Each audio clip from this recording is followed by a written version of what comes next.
You can give. You guys sound like. Hello and welcome to the Digital Free Thought Radio Hour and WOZO Radio 103.9 LPFM here in Knoxville, Tennessee. We're recording this on Sunday morning, August 13th, 2023. I'm Larry Rhodes, or DJ Doubter 5. And as usual, we have our co-host Wombat on the line with us. Hello, Wombat. Hey, it's me on the Wombat. And for a special guest today, we have John Richards all the way from England. Hello, Welcome. I'm not a wombat. I'm not a What? wombat.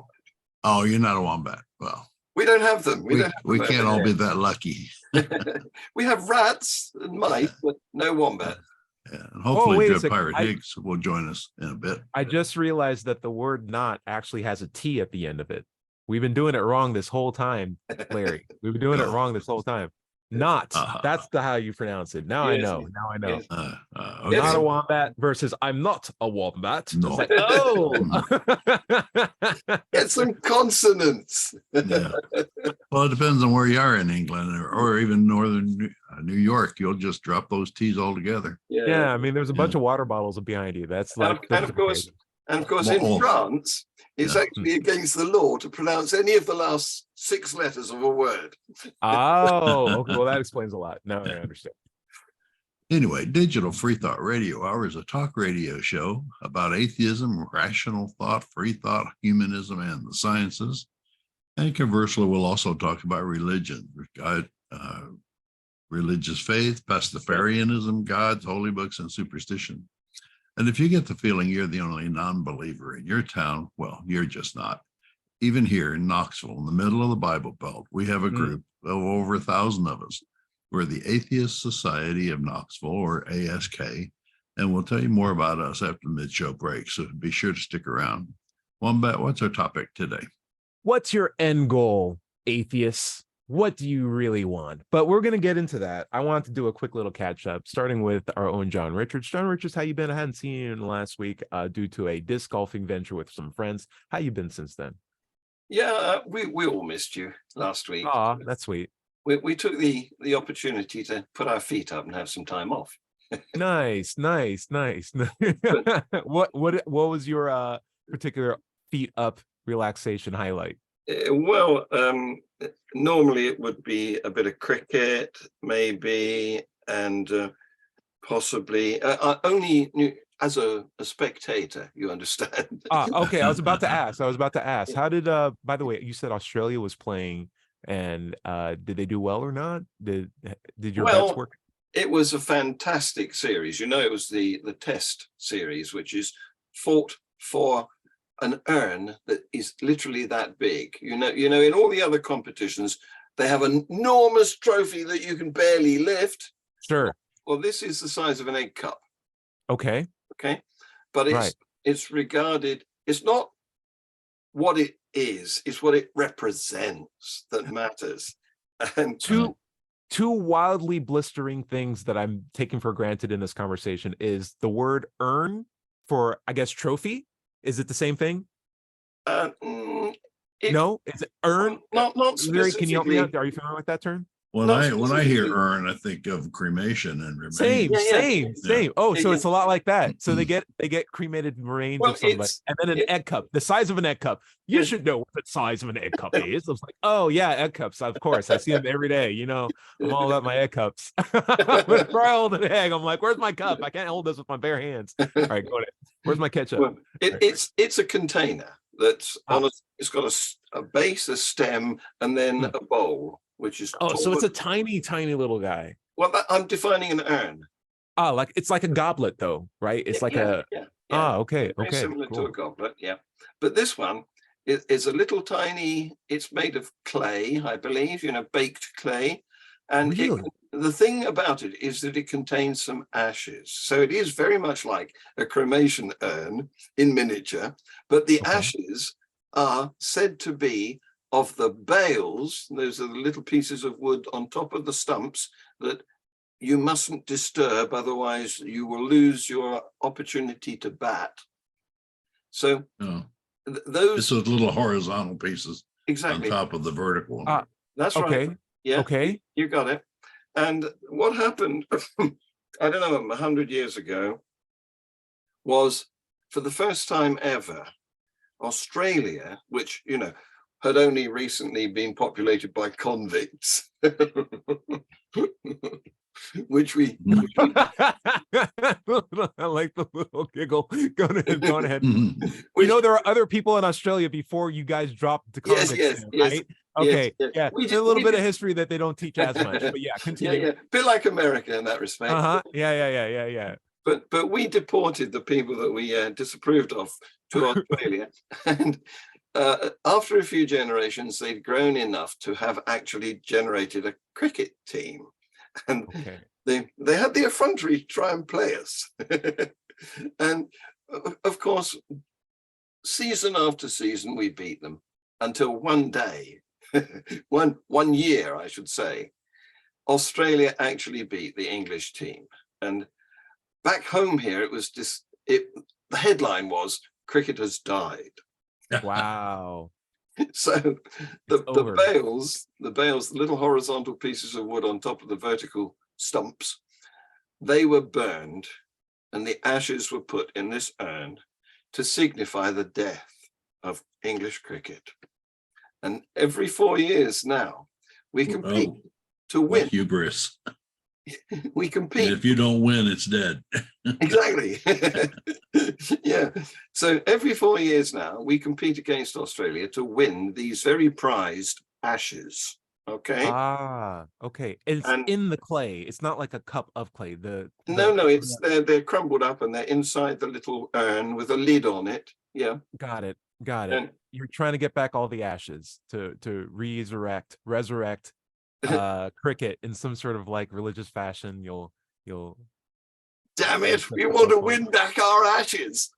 You got to get back your ashes. That's it. I see. So it's a personal stake. That's a very interesting story. I love it. So let me answer your question, which is that the recent series is called a test series, and there's 5 matches, each of which can last 5 days long. And the recent series was phenomenal. It was edge of the seat stuff. We were there biting our fingernails, wondering who was going to win. And it was a draw because we won 2, they won 2, and the middle one was drawn. Nobody won the middle one. So, but because we didn't beat them, they kept the ashes. Oh, so it's one set of ashes. They don't even make a new trophy. It's like the Stanley Cup. It's like you got to get our trophy back. We're doing another competition. No, that's hardcore stakes. Stakes. I think I'm not sure whether the ashes travel with the winner. So maybe John, maybe they're kept in Lords, the London cricket ground, North London cricket ground. Or maybe they travel. Perhaps if you win them, you get to take them home and bring them back next time. I don't know. Good point. Next time, just pray more. Yes. Because that never fails. The winner always is the person that prayed to God to win. Yes. Yeah. It always fails. It always fails when I want a parking space, though. God never helps me out there. Well, the God of parking spaces is a very tiny office. It's backed up. It is what it is. Larry, would love to check in with you. How you been, my friend? Oh, fine. I took my motorcycle out last weekend after the show. Well, after when we would have had a show, and I rode for 3 hours, and it was way too much. I did not want to do that again. I kept wanting to go down to Dayton and visit the site of the Scopes trial in Georgia. No, it's halfway between Knoxville and Chattanooga, so it's only 50 miles south and then 20 miles west from the interstate. Okay. And the farther I got, the tireder I got, but I kept telling myself, you come this far. We had a show on that, the vested interest and the costs. The sunk cost. I got about 30 miles away from it, and I thought, I'm going to go home because I don't want to add another hour to where I am, and I'm already tired. But when you're 73, you get tired more easily. How did you get through the weather? Because we had scattered storms all last. I never really encountered any on my trip. Okay, well that's good. That's good. I mean, I'd hate to see you get stuck somewhere, but like again, we were talking before the show started that you're Yeah, an well, adult. that's what made it so tiring. It was really hot. Sun was beating down on me all the time. So, If but only they made like a motorcycle that had like 2 extra set of wheels so you can't fall over, and like maybe a an enclosure yeah, and like doors, maybe like and a air glass window conditioning, so maybe. other, and maybe like airbags. I think Yeah, that'd be pretty That interesting. I Yeah, sounds might yeah. have to do that next time. that Ah. sounds like two motorcycles strapped together. Mhm. Hey, you might be onto something, John. I had a good weekend as well. Like I said, I went out and tried to do a lot of things that I did was losing time in. So I was playing some more music. We had a disc golf mini tournament that I was involved in. Got even. I was really happy about that at a new course. But the cool thing was I got to play on a card. Card is how they break up players, and everybody on the card I already knew. So it was just like being out with your friends, and it was a fun time because I knew all the three other people who were with me, and we were all having a great time. And one of the guys there was like a particularly good friend of mine. I've been over to his place. I've met his parents. I've met his wife. I've seen his kid like slowly grow older from being in diapers to like walking and talking. And we were having a conversation. He pulls me out over to the side. He's like, "Listen, can I ask you something?"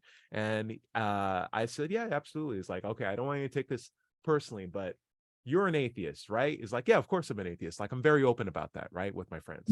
And I knew he was homeschooled, and I also knew like he was very that typically where we live at typically means that you're very much Yeah. very specifically religious, Yep. because you don't necessarily have at the fundamental age where you can like build a lot of interpersonal relationships with different people in a public system. You are more or less following whatever your parents say, and Yep. that's becomes your fundamental appreciation for life.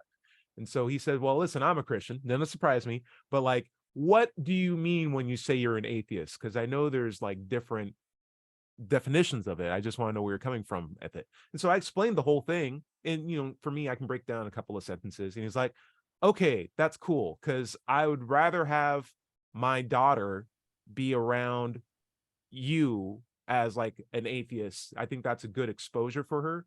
But Mhm.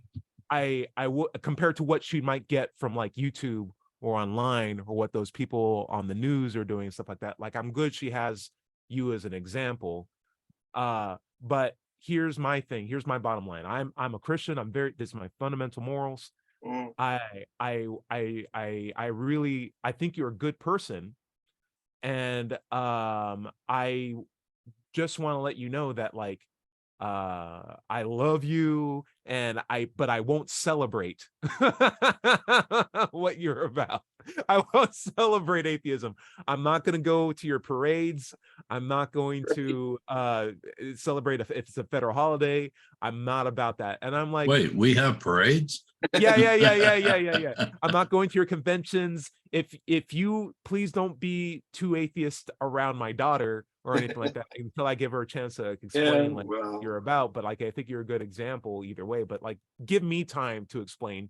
Don't just like be an atheist around her. Like try to like, you know, be as normal, or not normal. He didn't say normal, but like try to not be as atheist as possible. I'm like, it's totally fine. So like in my head, I was thinking about that. It got in my head. And I did beat him, by the way, by like 4 strokes. Oh, But like as he was like telling me this, he was just missing putts left and right. He was like trying to hit a putt and he missed it and he tried to put it. I was like, you wow. should focus on the game. You should focus on the game.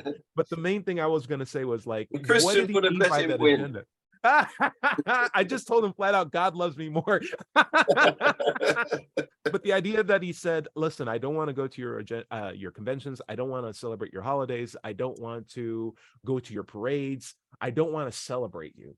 I thought that was a really interesting thing. And I said, I followed up with like, "That's fine. And if you ever have questions about, atheism in a nutshell, more than welcome to come to me whenever you feel comfortable with doing it. But I don't know how to turn necessarily not believing in God off." But like we had more small talk afterwards and went back to disc golf. I thought it was an interesting thing because there's the idea of like, did I not ask for enough? Is it not fair for me to demand someone to celebrate my atheism, or go to our conventions, or go to our meetings left and right, or attend our well, podcast? It's you kind of lost me when you were saying, don't be atheist enough. Don't be overtly atheist around my daughter. Like, does he not see these overt Christians around other children, or your children or atheist children? And does he go to them and say, please don't be overtly Christian around these children? No, of course no, not. He doesn't. He comes to you and tells you that. That's the problem I have. Right. There's also, like, he lives right next to a bunch of Amish people, and so the idea would be, I couldn't hang around a bunch of Amish people as an open atheist and be like, hey, let's go play some disc golf. It's like, no, you don't respect or believe in our God, and two, we can't come to terms with you because we have a completely different worldview. Plus, you throw plastic. We don't do plastic. And I'm like, I see plastic in your buggies, guys. I know you're not following the rules. You're right. You're driving on our roads that we pay taxes for. Guess how we pay for those? We sell things, and there are things that are made out of plastic. You're benefiting from us, whether you choose to do so or not. Either way, right? Either way, I asked him. Oh, John Richards, did you have any comments on the idea of, like, what was the agenda that perhaps this Christian man was alluding to with regard to, hey, I won't celebrate your atheist celebrations, your holidays, your events, maybe your heroes. Is that fair? Would you have asked for more? Would you have drawn the line anywhere? I want to row back a bit and point out where he's coming from and why it's all wrong.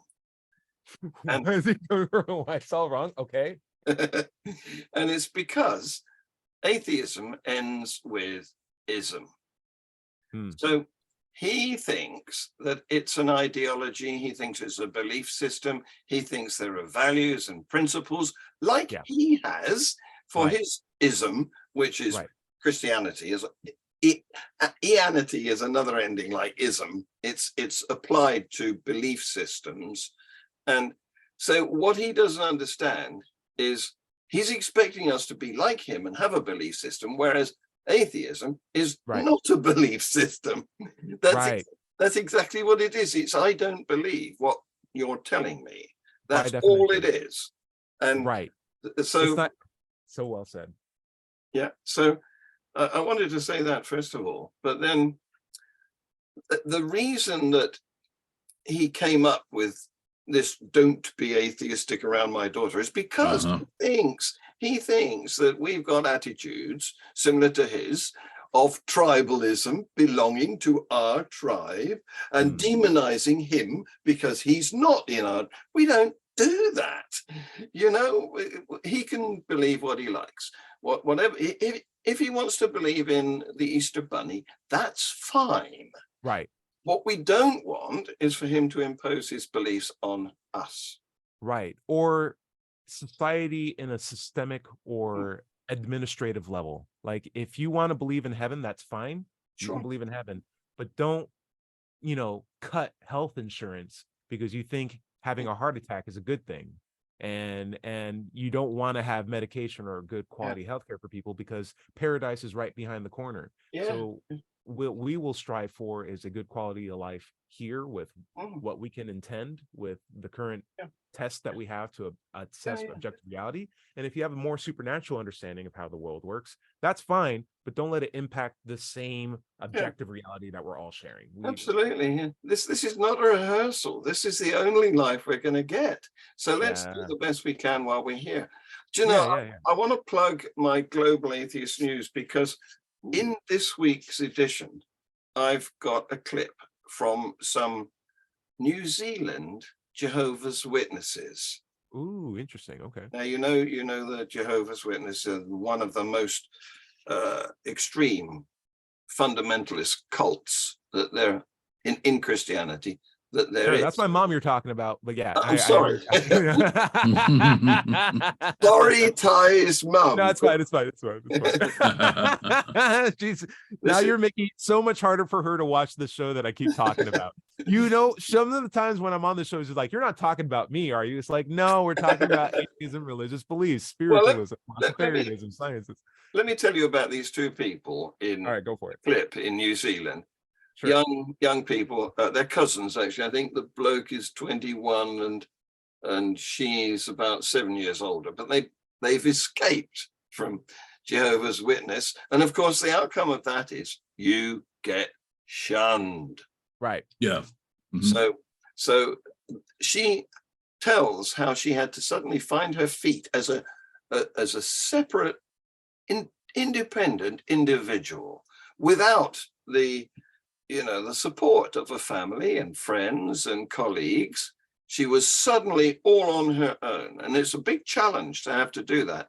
But when you've got through that difficult part, you realize that all that you were taught is nonsense. The people out here, not in the JWs, don't hate you. There are some good ones. And this is what got her out of the JWs, because she started questioning. She started going to her church leader and saying, listen, there are good people who are not JWs. Why should they die in the Armageddon? And why shouldn't they be excused like us? And honestly, that's coming to the reality, coming to faith. Yeah. What's funny to me, Ty, you know JW better than most of us. Do they believe that it's predestined whether you go to heaven or not? Yes. Then I don't understand how they can say, you're with us, you're not with us, if it could be anybody in the world that's predestined to go to heaven, whether they're a part of their religion or not. So are you putting me on trial to try to explain something that I am curious, and if you can explain it, that would help. But no, it can't not. That's fine. Yeah. That's kind of the concept of why I have an issue with it. But the idea could be, well, no one knows what the list is, right? So without trying, you don't know if you're actually not on the list or not. So you're gonna. I think not only that, but the people who are on the list, potentially, and this is the more radical, this is the more out there, can recruit people to host as hey, I'm on the list of people who will be chosen, and I can pick my. But nobody knows if you're on the list or not. Nobody knows on the list, but the people who are nobody in knows charge. Who's on the list. Why are you cross questioning I'm me? Just no. I was trying to make a point. I'm to answer not knowing what he was saying. That's all. Surely the first consideration, the first criterion for being on this invisible list is belonging to the JWs. Yeah, you would think it'd be the first one, though. They do make a lot of work trying to recruit people, and it's a conflict of it's a juxtaposition of ideas, isn't it? Of ideologies, where it's we already have a chosen list. Everyone who's been decided has been decided. You would think that would mean, okay, so we don't need to keep recruiting constantly, right? Knocking on people's doors, sending out envelopes, stuff like that. No, because the practice of being a Jehovah's Witness is to share your light. First Peter or First Timothy Peter or something like that, where if you're on light a hill, First Peter 3:15, I think. Thank you so much. Yeah. Yes, you are there to advocate. So if you don't advocate, you're not really Jehovah's Witness, and only the true Jehovah's Witnesses can go to the afterlife, and that list has already been decided. So you have to just constantly keep shedding the message of, I'm invited to a party, but you may not be able to come. But here's your invitation, but it might be expired. But here's another invitation. You're just handing out expired invitations for a bulk of your time. Isn't that weird? Anyway, I had this follow-up conversation with him because I did have a chance to drive. He drove us. I carpooled with him to the course, and he took us back. When we're in the car, he wanted to do some follow-up talks, and one of them was, hey, I think you're a good person, and it wasn't in spite of your atheism. And I was happy that he didn't say this. I think you're a good person, even though you're an atheist. It's, I think you're a good person and you're an atheist. And I think that's really interesting. Yeah. And I want to let him think that out. But I followed up with also, do you think being a Christian automatically makes you a good person? And he says, no, I think there are, in fact, bad people who are Christian. Whoa. And I also think that there are good people who aren't Christian. And so I said, then it's not necessarily the case that being a Christian makes you a good person. And this is some of the first time he's rationalizing this, but he did follow up with, well, I can't be a good person if I'm a Christian, because if I think I'm good, and we'll talk about this in the next half, because if I think I'm good, then I have pride and ego.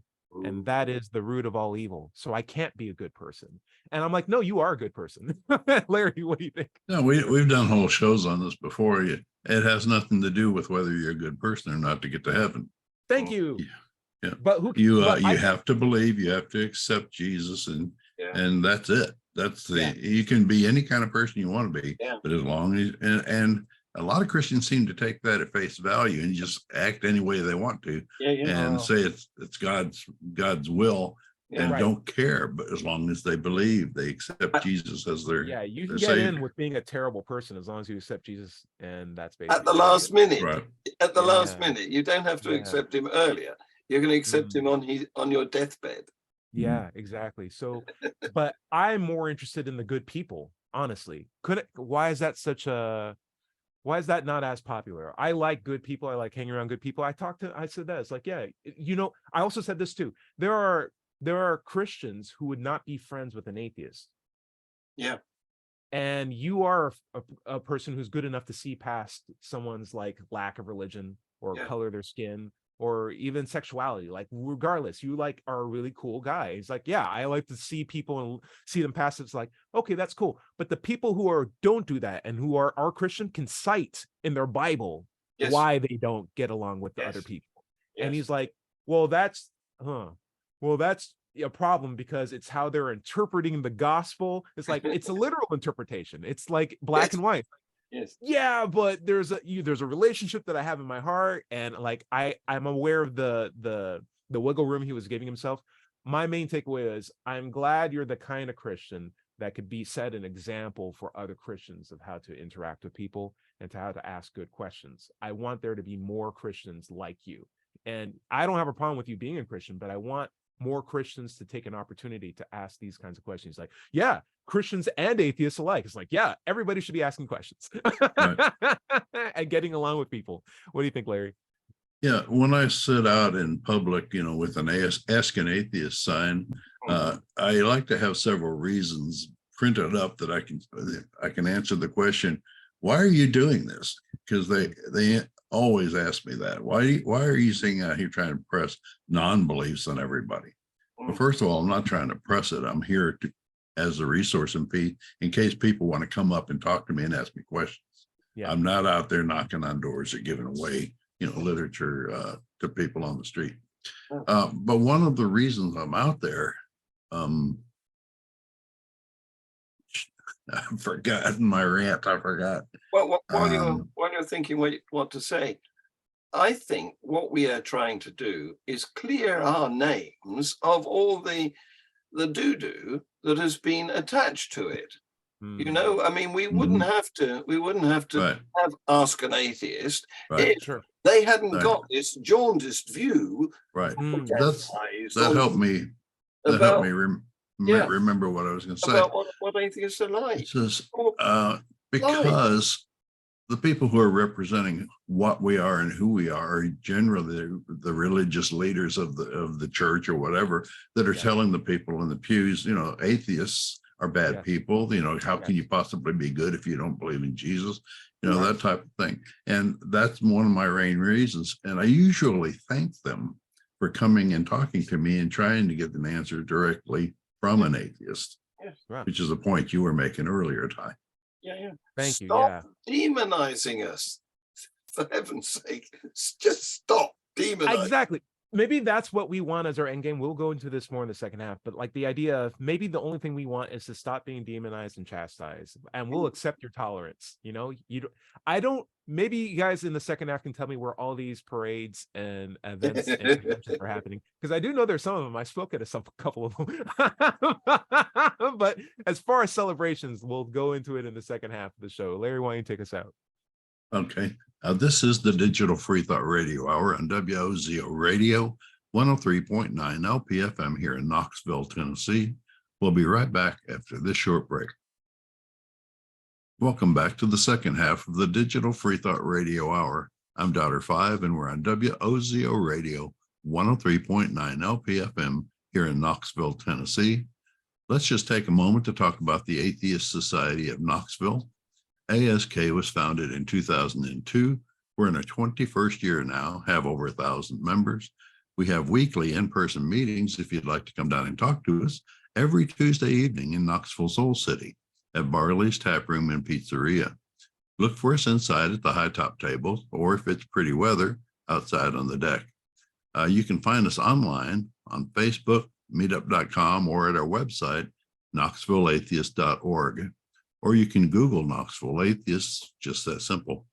By the way, if you don't live in Knoxville, you should still go to Meetup and do a search for an atheist group in your town. Don't find one, start one. Right. Where you want to pick up there, Wombat? Yeah, I'm gonna pick up on the ride back home that I had with my friend who is a Christian who wanted to ask me some questions about atheism and let me know that he wasn't going to celebrate it, but he was happy that he knew that I was a good person, not in spite of my atheism, but in conjunction with it. Yeah. And it was an enlightening concept for him. I asked, there was time in the drive back for me to just, ask. I don't ask these things. Christians just like to sometimes throw them out as like you're just a weird little like green tiger that's sitting next to me in my car. I got to ask you what's like to be a green tiger and like how I can explain my world to you. As an atheist, when you're out, and especially in Tennessee in the South, be prepared for just people explaining why they believe in God at you and like having like good follow-up. So he was explaining, listen, I just, for my worldview, I just don't, it makes sense to me that when I look out at the world, that everything here was just completely, immaculately put together. My Sunday school teacher said, if you put a 747, if you put all the parts for a 747 out in the middle of the desert and you explode, you blow them all up, there's no way that plane's coming back together again. Yet you look at the world and everything's completely functioning. It makes more sense to me that either God made everything or it's a complete random explosion. And I'm asking, like, who told you it was a random explosion? It's like, well, I'm not saying anyone said that. I'm just saying it makes more sense to me that it has to be God. I'm like, how do you know those are the only two options? What method are you using to figure that out? It's like, well, I'm not saying it's the only two options. I'm just saying it makes more sense to me. So like all I'm doing in my mind is getting to his first methodology that he's using to assess how his conclusions are true, because I'm not going to attack the conclusion. I'm going to attack the methodology that he's using to link his identity to the conclusions that he has. And so I'm hitting the top layers of the onion until we get to the first methodology statement. It makes sense to me. And I said, so you're saying it makes sense to you and that's why you believe? It's like, yeah, that's what I'm saying. It's like, is that a reliable way to come to a true conclusion? He's like, well, I think so. And I said, that's fair. If I brought in a Muslim or a person that believed in Jehovah's Witness, because we were talking about that too, and they said, it makes sense to me that my God is the one that made everything. Do you think that's something they would say? And he's like, no, that's something they would say. They're all very different conclusions, very different gods. It's like, yeah, that's very true. Their gods are not true. Then what does it say about the method that you're using if it can come to radically different conclusions by people who earnestly are following what makes sense to them? Because if I step on your gas pedal, that's a reliable way for the car to move forward as long as there's gas in the tank. Your daughter can step on that gas pedal. You can step on the gas pedal. We can all use the same method to come to the outcome. But the method that you're using for the most important decision in your life, right, whether or not you believe in this God, is so potentially unreliable that anybody else can use that same method and arrive at a completely different conclusion. What does that say about your interest in trying to figure out something that's actually true? And he was quiet for a long time about this. Good friend. He is thoughtful. He didn't overtalk me. And he finally said, well, I don't know everything. But exactly, right? But there may not be a good method. And I'll just finish the story real quick. I'm sorry. I said, yeah, he's like, there may not always be a good method for something, Ty. And I was like, that's true. But when I run into that situation, what I do is I just say, I don't know. Nothing shameful about that. Right. No, there's a meme going around the internet, and you want to talk about there's one or two, I'm sure. I'm so glad you didn't let me interrupt my story. No, it says you can't people who are basing their beliefs on things that are not rational cannot be reasoned with. You can't reason with a person who's irrational. But I feel that all of us, I mean, I used to believe, you used to believe, Ty. Same. John, Yes, you were always an atheist.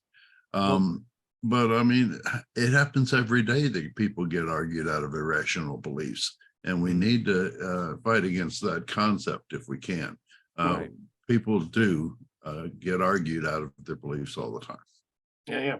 Well, I want to And- touch on the proposal of having parades and conventions, because I do that. I don't do parades, but I stage gatherings and put on shows where I have very academic, top expert speakers, and I invite people and they come and we have a good time. There's an auction, there's food, we're meeting together, like-minded, kindred spirits, but we're not proclaiming any doctrine. Mm. When we're not saying you must believe this, that, or the other. In fact, I had a really good unsolicited review from the last event that we held in London from this lady who said, I actually attended. I'm one of the few people who was privileged to attend this wonderful magical event. And she goes on to say that all the speakers were very good and, to my surprise, extremely humble. Well, why is she surprised? It's quite normal for people. The speakers included Lawrence Krauss and Richard Dawkins, and she was surprised that these people are humble. Well, why? Because people who accept that they don't have all the answers, you'd expect them to be humble. It's the dogmatic ones who claim to have the answers that are hubristic. It's the other way around from what she expected. Anyway, I'm staging another one of these events in September in the Midlands. I was talking about this last time we were together. It's near Birmingham, which is not Alabama, but in the Midlands of England. And the reason I do it is not to promote atheism, because it's actually atheisn't.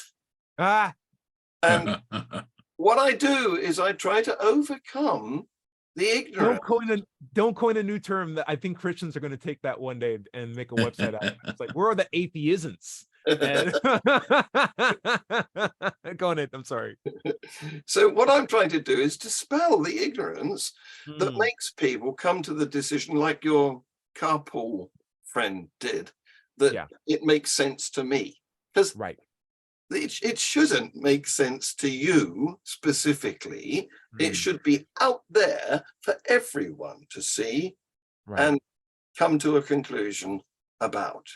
Yes, it's a weak basis. And listen, it's nothing wrong for having something that makes sense to you. Like if I turn on a light switch, I understand how light switches work. That makes sense to me. Like that's fair. But the problem is it's not the most reliable way to reach a conclusion. No. And if it's the most important decision in my life or the most important relationship in my life, I would love to have a higher quality or a higher standard of methodology to reach that conclusion. Because clearly people could have different reasons for why it makes sense to them that a light switch works, but the light switch is still going to work. So like, it's more important for me not to have an assumption that's based off of a reality, but rather have like an in-depth understanding that I can test, where we can test our different understandings of how a light switch work and actually knock down the ones that do and don't. And that way, if I'm wrong, because I care about being right, I can correct myself to the most accurate methodology that's out there, and not just rely on, well, it makes sense to me. It's like, no, I actually tested it against other hypotheses that are out there, and we actually found something that's an accurate model for how light switches actually work. If we can do it for light switches and we can do it for cars, let's do it for God as well. There's no reason not to. There's no reason not to. Well, you only have to look back in history to see that a lot of things that once made sense to people. Yes. The earth is flat, the sun goes around it, heavy items will fall faster than light ones, iron ships will sink. It goes on and on and on. There's a pot of gold at the end of the rainbow. Right. This is all examples of how making sense to you is not a good technique for coming to a reliable conclusion. Absolutely true. Absolutely true. I mean, I think back on like germ theory, just the idea of like, oh, germs don't exist. What are you talking about? Tiny little animals that live in my hands? Animals are big things that are in grasses. Now, excuse me while I go give birth. I'm a doctor. I don't need to wash my hands. There's the other fun thing where I asked, so after we got rid of It Makes Sense to Me, I went down one extra layer. Typically faith is the number one core, but I let the people walk me there, and it was a short car ride. So the next layer that we got to was, well, it's when I just look at the world, it looks designed to me. Like this world just seems designed. And I wanted to dwell on that a bit. It's like, what do you mean by designed? It's like, well, it just looks super complicated. Like you look at, how grass grows, and then the animals eat the grass, and then they fertilize the grass. Like there's just such a level of complexity there that it has to be designed. It's just so intricate. Like it would take forever for someone to like build that. It's so complicated. And I'm like, how do we recognize design? And I asked that in two parts. The first one was, I asked, why do you recognize design? One, to understand what he means by design, but also what methodology he's using to recognize if something actually is designed. And he said, well, if it's really complicated, it's designed. And I followed up with, if I had two light bulbs, one that took one step to screw into a hole, and the other one takes 1,000 steps to screw into a hole, but they both make the same light, they both cost the same. Which of the two light bulbs was better designed? And he's like, well, obviously the first one that only takes one step. Is like, yeah, because it's more simple. What we value in designing and engineering is simplicity. I could put an extra engine in this car and get more or less the same horsepower, or set it up so it gets the same horsepower. But why would I add an entirely different extra moving part to a vehicle if I can get away with the same horsepower with just one engine? Like we always strive for simplicity in things. Simplicity is the hallmark of design, not complexity. And he's like, well, it's simple. It looks simple to God. I'm like, you have an extra nipple. You don't need not your body has extra parts. But I didn't want to dwell on that a little bit more. Instead, I said, would you like to know how I recognize design? And that way I'm not just like forcing you down like a series of questionings. I said, I recognize design by comparing them to things that aren't designed. Yeah. And so I said, like, if I gave you a smartphone watch and a rock, I would say I can compare these two things and see that there's actually manufacturing logos on one and like components that come from different areas, whereas this rock seems to be like one homogeneous thing that's created in nature that we can like observe and verify where it even came from, maybe even fit it back into its original location. Whereas all these parts are desperately processed from many, many different sources. Like I can go to the factories where these things are made. And he's like, yeah, because rocks aren't designed and smartwatches are designed. But my follow-up was well, if you believe this whole universe was created and designed, you don't have a frame of reference for something that's not designed. It's like the rock should have been designed in that story. You're looking at everything. You're looking at everything and saying everything's a design, but you don't have a frame of reference for what something that isn't designed is. It's like you went into your clothing drawer and pulled out a shirt and said, this is a sock. By the way, I'm very confident that this is a sock, even though you're pointing at a shirt. By the way, I don't know what things that aren't socks look like. I don't have a frame of reference. It's like, well, then you can't claim that things are one way or the other until you know what an example of something is and what something isn't is, right? And when he understood that, he's like, well, God is my thing that isn't designed or created. And I'm like, well, do you have a way to test God? He's like, no, I can't test God. That's a good point. Yeah. It's like, well, until then, you can see why someone who is, from my perspective, trying to understand what you mean when you claim things are the case, why I can struggle with intellectual honesty, recognizing that you may not necessarily have a frame of reference to make the claims validated or justified. He's like, no, that makes sense. I don't know everything. I'm like, that's fine. That's totally fine. I'm in a situation like that. I just generally say, I don't know. And that's generally what atheism is. It's like, I don't have enough information to be convinced that this belief is true. So I don't believe it. Yes. Nor do I know if it's true. But my atheism is fueled by my agnosticism. And we had talked about those definitions before. So a coconut is natural. Okay. But the two halves of a coconut that you use to make the sounds of a horse clopping, they're designed. Okay. Yeah, exactly. And the weird thing is, I am willing to say that I don't identify as an atheist. I don't know if that's fair for everybody else on the show, but atheist is just a characteristic of a state of being that I'm in right now. It's a way to describe where I'm at, but I don't have any I don't identify with it with like a like any more than just saying like, no, it's my default state until one of these religions come along and actually convince me that their God is true. Until then, I have I'm misgivings. willing to abandon it, but Yeah. I'm in a position where no one's making a good argument. I'm not telling you guys you're wrong. I'm just saying I don't believe you. Yeah. You've not met your burden of proof. Right.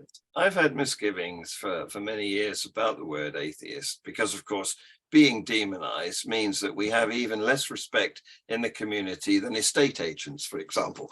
Wow. Or politicians. But Right. but so if there was a word lack theism, I'd go for that. Ooh. Because that's all, or go back to my, atheism. That would be my preferred label.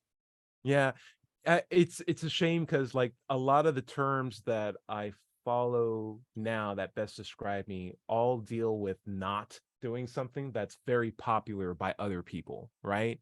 And when you say you're an atheist, it doesn't tell you anything else about you other than a lack of belief, but it doesn't say about the things that you do believe in. And I feel like it puts unnecessary focus on the lack of a belief in a particular religious claim than it does the fact that everybody doesn't believe 99.9% of most God beliefs that are out there. So like, why are we making that one distinction on that one extra God that most people believe in? Right. And the guy who I was carpooling with was also very honest with like, listen, when you love people or versus like, I understand that I don't believe in Thor, Jehovah's Witness, Muslim, like I only believe in one more God than you. Like, I get that. It doesn't sound like he's coming to terms. He also understands based on where I was born, my geopolitical location will dictate what I believe. And I understand that I'm teaching my daughter XYZ so that she can have a good path forward. Like, I can understand that could be fundamental too. He's asking good questions, but my end goal is not for him to become an atheist. My end goal for most Christians, in fact, is not to become an atheist. It's just for them to tolerate the fact that atheism does exist and that it's an okay state to be in and to understand what it actually is. And they don't have to celebrate it. They don't have to come to our meetings or conventions, but they can at least not dictate how society operates in a way that affects or demonize us. That would be one of them too. Yeah. Or, like, don't chastise, don't demonize, rule policies that are against, what we're trying to do. So I put a 3-point list into the chat that we had on the way here. Okay. That I wanted theists to stop miseducating our children. I want our children to be better prepared for life than to be told myths, to believe in myths. And I want them to keep their faith-based opinions out of government. There's an interesting example of this in my Global Atheist News again, because in Australia, they don't have many problems. I'm hoping that you're going to talk with me about this later on. Sure. Right. They don't have many problems, but one they have is that in the state of Victoria, they have banned opening their council meetings with prayers. So what they do instead is they have a minute's silence when they individually think about whatever they want. If it's a belief system, they can do that in their heads. But if they just want to commemorate those who have died fighting for their country or whatever, that's what that minute's for. It's silent. Okay. So what happened in this particular meeting was one of the councillors grabbed the silence and started praying loudly, and he was soundly told off. But good. The other things that I don't want them to influence government with their faith-based ideas. I want them to keep their faith-based ideas out of government. And yes, that would be great. That's one of the main things I'm saying. I would love to have that. I don't mind having a religious president or a religious prime minister, but I don't want their religion to affect my life. Like right now we have a religious president, but he's not making policies, as far as I'm aware, he's not making policies that are directly saying you need to go to Catholic school. No, he's not. But interestingly, on the prime minister front, our current prime minister is a Hindu. Ooh, interesting. That's awesome. So we've got 4 things that we want with our end goals. Don't demonize us. Yes. Don't govern us with your belief system. don't tell our children nonsense. And the final one is, you said this was a 3-point list. Yeah, I've added one. It was Right. it was Larry's don't demonize us. It's got to be yeah, play nice. I can't count. Atheists can't count. Surely you know that. But the final one is the fine print. Yeah. The final one is probably the best. It is keep your noses out of our genitalia. I love that. I can throw out one reason why I love this so much. I came to an understanding over like the last couple of weeks after our conversations and had some time to think about this, that most people in the world are biological male or biological female. Like you're going to fall into one of those two categories. However, there is also a very valid category in between of a cornucopia of different kinds of intersex people. By intersex, I mean people who have like ambiguous genitalia to people who are phenotypically male, but they were born and they're in birth made twins, or like they became a twin and then they refused again. And so they are phenotypically male, but they're hybrids where maybe their pancreas or their liver has female chromosomes in it, but they look male, but parts of their body, because they fused from like another embryo. It's so crazy how there's so much different forms of humanity. In between these two seemingly or apparent binary states, there is just as much of a valid spectrum, if you will, of intersex people in between. And what's really cool is that category has been inundated with a lot of pestering from religious points of views, from saying, oh, your genitalia looks male enough, but there's something wrong with it. Let's cut it off non-consensually, or let's modify this people or put them on hormone therapy so they can appear as what a female should look like. And it's caused the people who are on these they're just caught in between what is essentially just nature to abide by standards of what a man or a woman should be from a physicality point of view. And the kids never asked for that. And so we're at a point now where some of those kids can, like, at least in America, file lawsuits. But I feel like if we were to just come to a better understanding of like the science of the empathy, as we were talking about in previous shows, and recognize that, on an individual level, we can like assess where someone's coming from and recognize that these differences aren't necessarily harmful, and recognize that it could just be an accepted category of its own, and now everything falls into the first models that we set everybody up for. I would love to see something like that. But yeah, keep their noses out of the people's genitalia.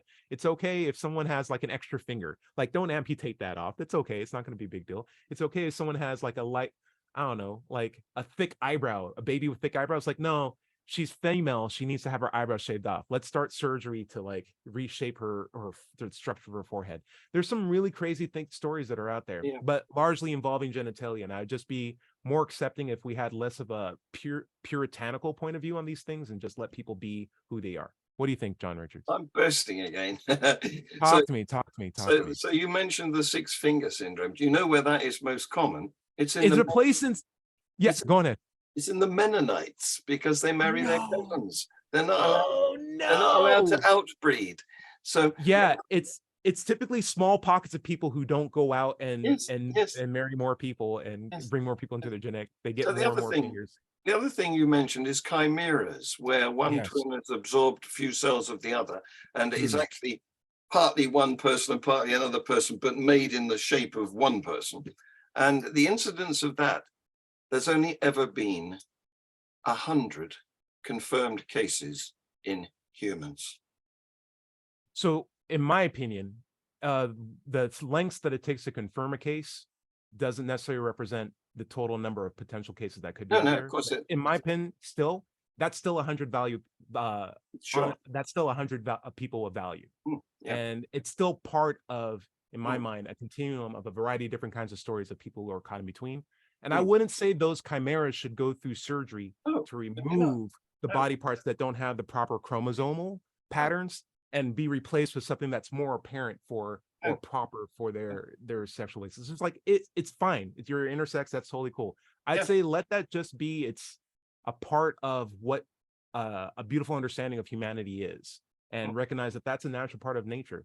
And I would never say, and I would say this too, I would never say that it's a the what's in between is proportional to what's on the edge, it's clear to me that most people it's clear to me that most people fit in the category of male and female, but I do think that there is a continuum or a spectrum in between. And we should recognize that the system of sex, at least from my point of view, is not one or the other, but actually aspects of both in a much more nuanced model. Well, nobody has any authority to say that you're acceptable and you're not. That's ridiculous. I love that. Yeah, Right. Exactly. Not even God. Larry, sorry for taking us long. What, any final thoughts before we should wrap up the show? Visit Free Thought Productions. See my latest videos. Nice. Very cool. Larry? Excellent. Oh, what about you, Ty? Listen, if you are beating a Christian at disc golf, the way how you rub it in is if you make your putt, you look at him dead in the eyes and you just say, God just loves me more than you. That's all there is. Oh, that's bad. This program does not condone that. Get in their head. Get in their head. Get in their head. Yeah. It's no anyway, my content can be found at digitalfreethought.com. Be sure to click on the blog button when you get there for a radio show archives, atheist songs, and many articles on the subject. My YouTube channel handle is at Doubter5, and you can find my book, Atheism, What's It All About, on Amazon. If you're having trouble leaving religious beliefs behind, and a lot of people do, you can get help from recoveringfromreligion.org. Remember, everybody is going to somebody else's hell. The time to worry about it is when they prove that heavens and hells and souls are real. Until then, don't sweat it. Enjoy your life, and we'll see you next Wednesday night at 7 o'clock here on WOZO Radio. Say bye, everybody. Bye-bye, everybody. And it's a wrap. Thank you.